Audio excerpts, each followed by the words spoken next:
esta sección en la consulta, así que consulte al experto. Quizá alguna vez le ha sucedido que deja de escuchar como frecuentemente lo hace y tiene la sensación de que algo está pasando en su oído, pero tranquilidad, no es que se está quedando sordo, quizá es un tapón de cera. Para hablar sobre este tema que afecta a muchísimas personas, está con nosotros don Carlos Saborío, otorrinolaringólogo, para hablar sobre esta condición. Doctor, primero, buen día, ¿cómo está? Muy bien, Daniel, gracias a Dios, aquí para nuestro público. Buenísimo, doctor. Recuerde, puede hacer sus consultas vía Facebook o a través del WhatsApp de Buen Día, 6087-7777. ¿Cuál es la función de esta cera y cómo se produce, doctor? Bueno, la cera se produce por unas glándulas que todos tenemos en la piel del oído. Lo que pasa es que no se produce en todo el conducto. Se produce nada más en el tercio de afuera, ¿ok? Entonces, el oído lo produce porque eso genera una capa que mantiene la suciedad y mantiene las bacterias y mantiene nuestro oído libre de infecciones. Entonces, ve qué importante es esto.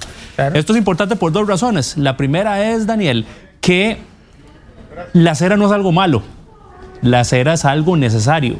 Hay personas que consideran que es una situación como de higiene, ¿verdad? Y no lo es. A esa iba la segunda consulta. Muchas personas asocian el exceso de cera a falta de higiene, pero esto puede ser un mito también. Claro, y vea dónde viene el otro problema. El otro problema es que si lo consideras una situación de higiene y yo te digo que se forma en la parte de más afuera del oído, cuando vos tratas de limpiarlo con aplicadores, con el dedo, con la uña, con un paño, con lo que vos querrás, vos lo que empezás a hacer es a meter cera en un área donde no la había y empezás a pelmazar esa cera y esa cera y esa cera y vas generando el famoso tapón de cerumen, que como bien lo decías ahora en la mañana, y no creo que no haya ninguna persona de las que nos están oyendo en este momento que no lo haya experimentado en algún momento. Qué desesperante es Qué desesperante. Un tapón de cera y sentirte que oís de un lado y del otro no. Porque afecta el equilibrio también, ¿verdad? Te puede. Hay personas que son tan sensibles que sienten, como dicen, se sienten asurumbados. Doctor, ¿qué factores provocan que se forme un tapón de cera? Bueno, básicamente, en la mayoría de los casos es el mal actuar de nosotros mismos, ¿verdad? Okay. O sea, cuando nosotros mismos empezamos a desesperarnos, consideramos que la cera es algo que no debería estar ahí, consideramos que producimos mucho y entonces empezamos a meternos cosas en el oído para acelerar esa limpieza del oído. Ese es el factor más importante. Hay otros factores. A veces tenemos conductos auditivos que no son tan amigables con nuestra cera. Tal vez son estrechos, tal vez tienen algún tipo de malformación que generan que esa cera se quede pegada y entonces son personas que de fijo sí o sí requieren estarse limpiando el oído, pero ojo, no ellos solitos, sino de una manera un poquito más profesional. El uso de aplicadores, eso es un tema que conforme han pasado los años se las trae bastante. ¿Usted qué opina acerca de eso, doctor? Mira, no es adecuado. Eso lo único que hace es generar que se formen tacos de cera de una manera todavía mayor. Doctor, una persona que genera más cera de lo habitual, ¿va a necesitar un lavado de oídos?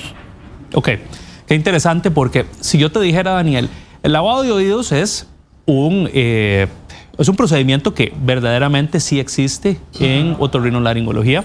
Ahora, tiene una manera de hacerse muy específica, ¿ok? Y además de eso tiene contraindicaciones. Por ejemplo, vos tenés que estar seguro de que puedes ver el tímpano y que no hay huecos en el tímpano. Okay. Tenés que estar seguro de que no haya infecciones. Y a veces los tapones de cera son tan grandes que yo no pienso cómo podrías vos saber si eso está pasando o no.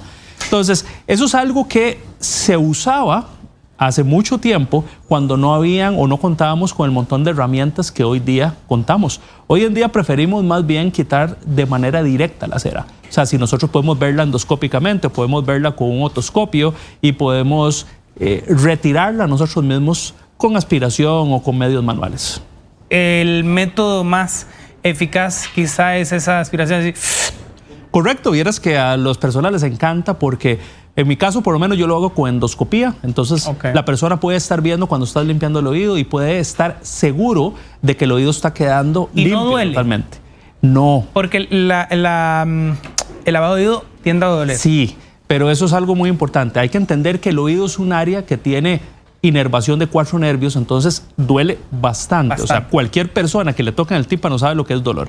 Ahora, con este tipo de métodos, como vos estás haciéndolo de manera directa, vos estás viendo de manera directa, puedes evitar tratar de tocar ese tipo de estructuras. Tenemos varias consultas Adelante. de nuestros amigos y amigas televidentes. Esto es una consulta muy frecuente, de hecho vamos a hacerla porque varias personas lo están consultando. ¿Un tapón de cera puede causar el tinnitus?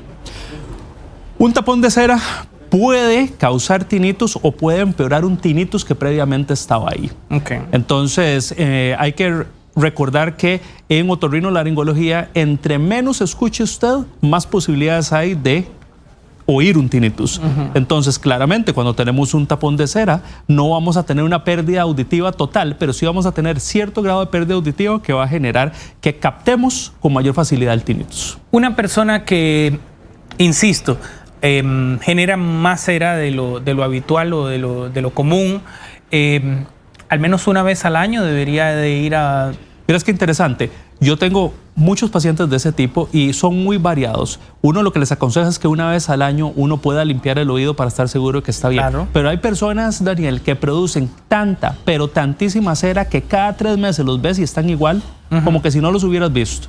Entonces, es variable para cada persona. Pienso que cada otorrino debe de hacerle el timing a la persona para saber cuándo es que la cita le corresponde. ¿A qué se debe eso, doctor?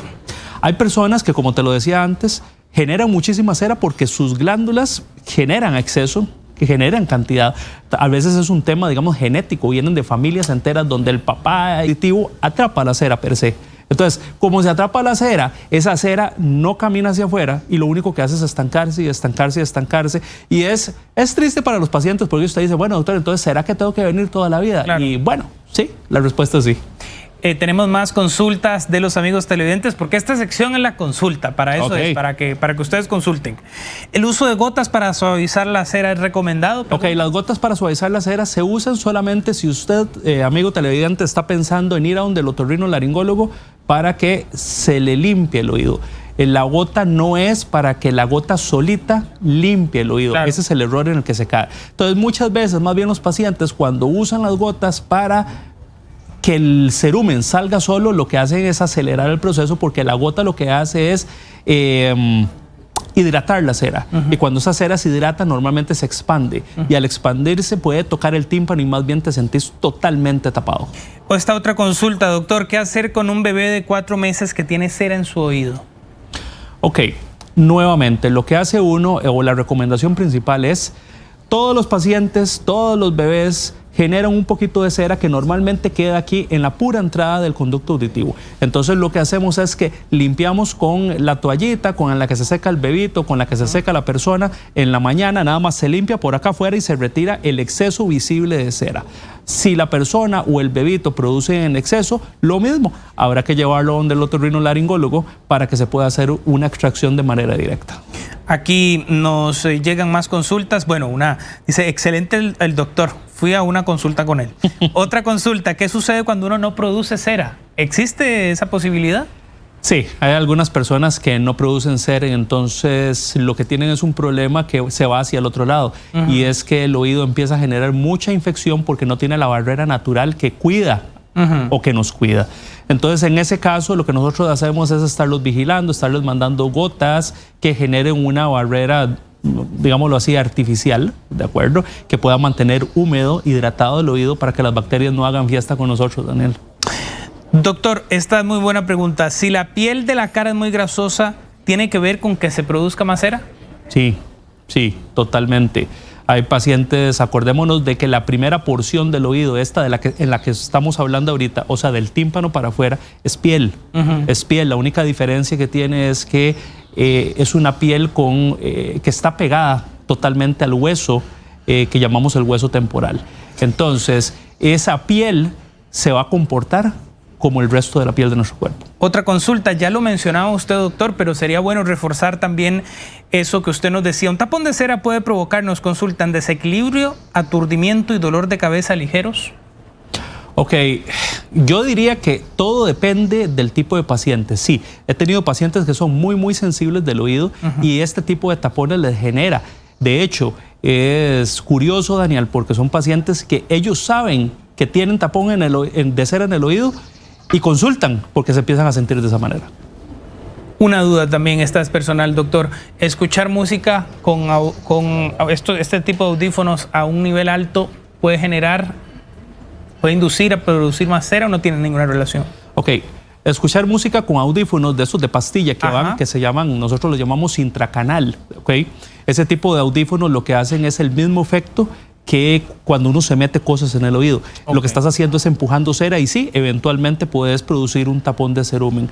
Ahora, el volumen no tiene que ver absolutamente nada con la producción, pero sí tiene que ver con el cuidado del oído en cuanto a que acordémonos de que música o cualquier situación que esté arriba de 90 decibeles de sonido, eso va a generar toxicidad en las células del oído y por ende nos va a generar trauma acústico, lo que nos puede llevar a una sordera prematura. Una recomendación final para el cuidado de nuestros oídos, doctor. Bueno, yo diría que lo más importante es entender que el cerumen es nuestro amigo, no es nuestro enemigo. Ok. Eso está genial. Y si tiene algún problema, pues en la medida de lo posible acudir donde un especialista, porque es terrible tener un tapón de cera. Terrible. Correcto. Y existen métodos ahora muy buenos para solucionar ese molesto inconveniente. Le agradecemos muchísimo a don Carlos Saborío, otorrinolaringólogo. Si usted desea contactarlo, llame ya al 20 quedó bien, ¿verdad, doctor? Quedó bien. 25 22 10 00 está apareciendo en su pantalla. 25 22 10 00. Puede seguirlo en redes sociales como doctor Carlos Saborío. Don Carlos, muchísimas gracias. Gracias, Daniel. Si quieres más contenidos como este, suscríbete a nuestro canal de YouTube.